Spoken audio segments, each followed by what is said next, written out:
Olá, meu nome é Eduardo, sou graduando do 4º ano de História pela Universidade Estadual Paulista, Campus de Franca.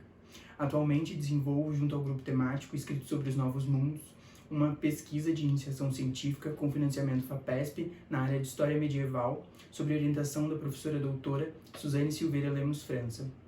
Em concordância com o grupo temático Escrito sobre os Novos Mundos, eu pretendo apresentar para vocês, através do projeto de extensão Pontos para o Passado, alguns dos valores morais difundidos e naturalizados na sociedade medieval portuguesa do século XV. Minha pesquisa, intitulada A Palavra como Pecado e Remissão, Portugal no século XV, procura analisar e mapear os pecados cometidos oralmente, conhecidos como pecados da língua, tais como a blasfêmia, o murmúrio, o falso testemunho, o juramento e a mentira.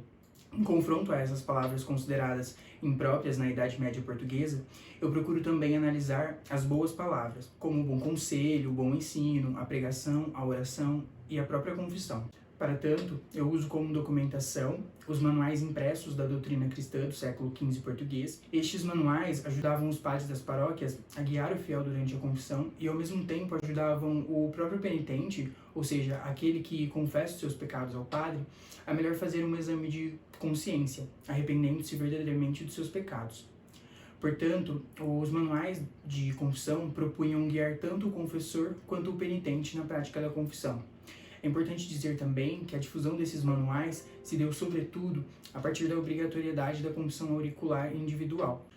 A confissão auricular foi institucionalizada a partir do 4º Concílio de Latrão de 1215. A partir deste momento, a confissão tornava-se obrigatória a todos os tipos de fiéis, tanto a homens quanto a mulheres, que deveriam confessar seus pecados ao padre de sua paróquia ao menos uma vez por ano, para que o fiel pudesse assim participar do rito eucarístico, conhecido também como transubstanciação, momento em que, simbolicamente, o pão e o vinho transformam-se em corpo e sangue. Em Portugal, estes manuais de confessores proliferam-se sobretudo no século XV, com a invenção da imprensa. Hoje eu quero apresentar sucintamente um dos principais documentos analisados na minha pesquisa, o Tratado de Confissão, obra anônima, impressa em Chaves, cidade do norte de Portugal, no dia 8 de agosto de 1489.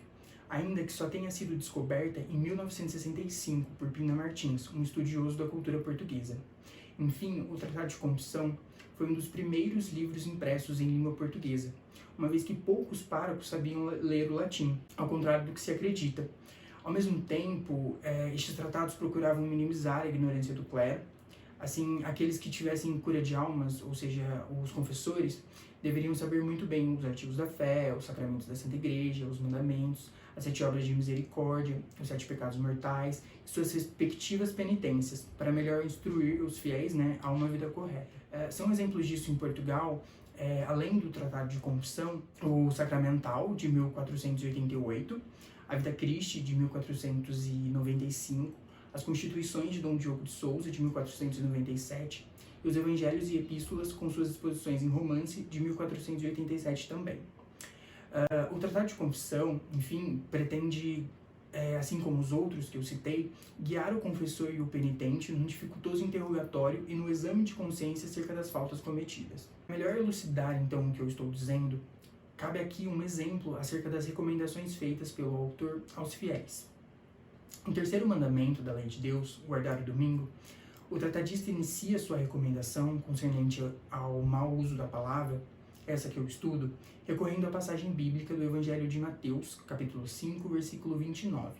É importante dizer que em um mundo ordenado pela fé, a Bíblia ditava a moral e o comportamento dos fiéis medievais. Por isso, vejam, é melhor que com um olho entres no paraíso do que ter 2 olhos e ir para o inferno.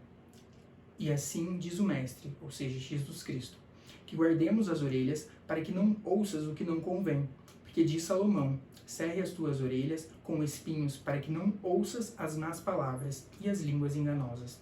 Assim como nós queremos guardar os nossos corpos das espinhas e das outras coisas que chegam, assim as más palavras sujam e matam a alma daqueles que dizem e daqueles que a ouvem de boa mente.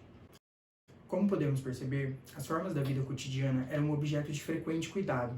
Assim, ao avançar de uma prescrição a outra, ou melhor dizendo, de um pecado ao outro, se ordenavam comportamentos e ações que poderiam incorrer algum tipo de pecado. Em linhas gerais, estas obras revestem-se de excepcional importância para os confessores e para os leigos penitentes, pois trata-se de um compêndio de teologia destinado à ilustração dos párocos e, ao mesmo tempo, elas propagam regras e padrões morais, sobretudo com o advento da imprensa, no século XV. Através dessas regras, nós podemos ver o nível cultural do clero nos princípios do século XVI, antes da organização dos seminários, imposta pelo Concílio de Trento. Além disso, tais documentos expõem em português as verdades da fé e da teologia dos sacramentos, no momento em que a grande maioria dos livros de teologia eram em latim. É isso, pessoal, até a próxima.